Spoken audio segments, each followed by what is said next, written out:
અંતરજાળના ગ્રામજનોને વિશ્વાસમાં લીધા વગર પાલિકામાં સમાવેશના નિર્ણયનો બહિષ્કાર। મહાનગરપાલિકા સુવિધાઓની નહીં મસ્ત મોટા વેરાઓની પાલિકા છે। અંતરજાળ ગ્રામ પંચાયતનું અસ્તિત્વ ખતમ કરવા નહીં દઈએના નારા સાથે રાત્રિના સમયે બોડી સંખ્યામાં અંતરજાળના ગ્રામજનો ભેગા મળી એક સભાનું આયોજન કરેલ। સભામાં મહાનગરપાલિકા આવવાથી ગ્રામજનો પર વધતા વેરાઓ તેમજ તકલીફોની ચર્ચા કરવામાં આવેલ।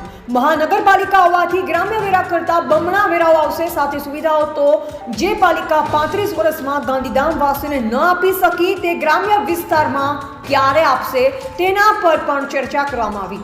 અંતરજાળના ગ્રામજનોએ સભામાં સ્પષ્ટપણે પોતાનો મંતવ્ય વ્યક્ત કરતા એક જ વાત કરી, મહાનગરપાલિકા અંતરજાળ આજે નહીં અને કાલે નહીં।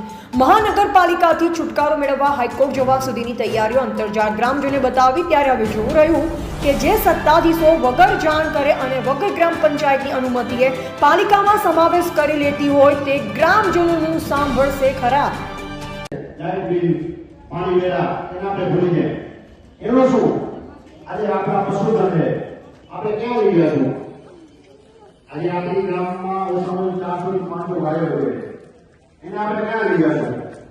કારણ કે પછી સાહેબ એમાં એવું છે કે હાલ અત્યારે ગાંધીધામ મહાનગરપાલિકામાં સમાવેશ થઈ રહ્યો છે, ત્યારે અમારું ગામ અંતરજાળ જે અમે આજે 3 મહિના પહેલા પણ એ લોકોએ એલાઉડ કરેલું કે તમને મહાનગરપાલિકામાં સમાવેશ કરવામાં આવે છે, તો અમે તંત્રને ગ્રામ પંચાયતનો લેટર પણ દીધો હતો અને મૌખિક પણ કહેલ કે અમારે ગ્રામ પંચાયતને મહાનગરપાલિકામાં નથી જવાનું।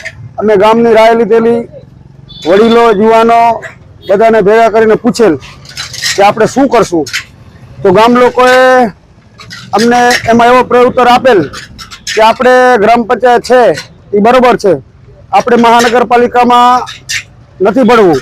તો કાલે અમે એના માટે ગ્રામસભા બોલાવેલ અને ગામમાં બહોળી સંખ્યામાં માણસો પણ ઉપસ્થિત, આશરે 800 થી 1000 માણસોની વચ્ચે અમે ગ્રામસભા કરેલ અને ગામના વડીલો તથા ભાઈઓ બધાએ એવો વિચાર વ્યક્ત કર્યો કે આપણે મહાનગરપાલિકામાં જવું નથી, આની પૂરેપૂરી લડત કરશું, જે પણ લડત કરવી પડશે એ લડત આપણે કરશું।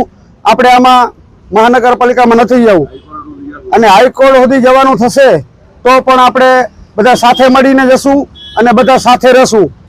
આમ અંતરજાળ ખાલી વિરોધ નથી, સિવાય પણ વિરોધ છે, કિદાણામાં અમુક લોકો વિરોધ છે, એટલે નથી અમારી પંચાયતને આ લોકો પૂછા કરી, નથી અમારો કોઈ ઠરાવ લીધો, નથી પંચાયતની બોડીને પૂછ્યું, નથી ગામના સરપંચને પૂછ્યું, એટલે આ છે શું?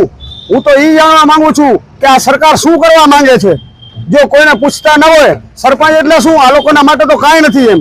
સરપંચ એટલે ગામનો પ્રથમ નાગરિક, જો નથી એને પૂછતા, નથી આમ જનતાને પૂછતા, તો આ શું કરવા માંગે છે?